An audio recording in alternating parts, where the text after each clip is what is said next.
60টি বর্জনীয় এক নাম্বার, বিলম্বে ইফতার করবেন না কখনো। এক নাম্বার, দেরি করে ইফতার করা নিষিদ্ধ। ইহুদিরা দেরি করে ইফতার করে।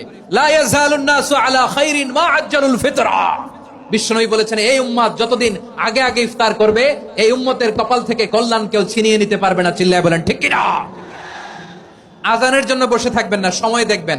স্থানীয় সময় যখন সূর্যাস্ত হওয়া মাত্রই বিসমিল্লাহ, খেজুর খেয়ে ফেলবো। পারবেন তো নাকি দেরি করবেন? 2 নাম্বার, রমাদানের পবিত্রতা বজায় রাখবো। কোন তর্ক বিতর্ক অশ্লীলতায় আমরা জড়াবো না, ঝগড়া করবো না, সরাসরিও না, ফেসবুকেও না। করবেন? কেউ গালি দিলে বলবেন ইন্নী ইমরুউন সায়েম, আমি রোজাদার। আল্লাহর হাবিব শিখিয়েছেন, কেউ যদি তোমার গালি দেয়, কটু কথা বলে, অশ্লীল কথা বলে, রমজানে তুমিও বলতে পারবা না। তুমি বলতে পারবা ইন্নী ইমরুউন সায়েম, আমি রোজাদার। আজকে থেকে নিয়ত করেন, রমজানে কেউ গালি দিলে আপনি একটা গালি দিবেন নাকি? কি বলবেন? রোজাদার, রমজানের পবিত্রতা আমি ভঙ্গ করতে পারবো না। অশ্লীল নাটক সিনেমা আমরা দেখবো না। ব্যাড হ্যাবিট থাকলে রমাদানে এটা ছাড়ার মহা সুযোগ। স্মোকিং এর অভ্যাস আছে অনেকের, ঠিক কিনা? চাঁপাইনবাবগঞ্জে আপনারা স্মোকিং করেন? আলাম ইয়াদা কাওলা যুরি ওয়াল আমালা বিহি ফালাইসা লিল্লাহি হাজাতুন ফি আইয়াদা তাআমাহু ওয়া শারাবা। যে রমজানে মিথ্যা কথা, মিথ্যা কাজ, মিথ্যা সাক্ষী ছাড়তে পারে নাই, তার না খেয়ে থাকা, উপবাস থাকা দিয়ে আল্লাহর কিছু যায় আসে না। এজন্য মিথ্যার সাথে আমাদের কোনো সম্পর্ক আছে? মিথ্যা বলবো না। 4 নাম্বার, অপচয় করব না।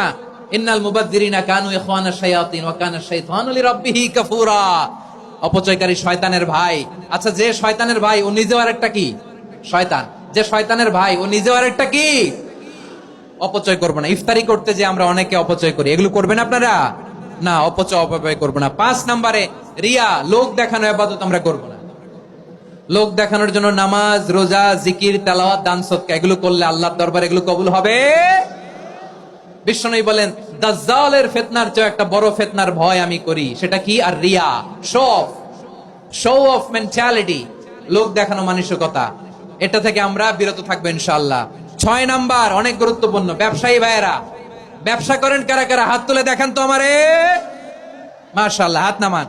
ব্যবসায়ী ভাইয়েরা, অনেক অসাধু ব্যবসায়ী আছে, রমজান আসলে নিত্য প্রয়োজনীয় পণ্যের মূল্য বৃদ্ধি করে দেয়। এরকম আছে না নাই? এগুলো করবেন না।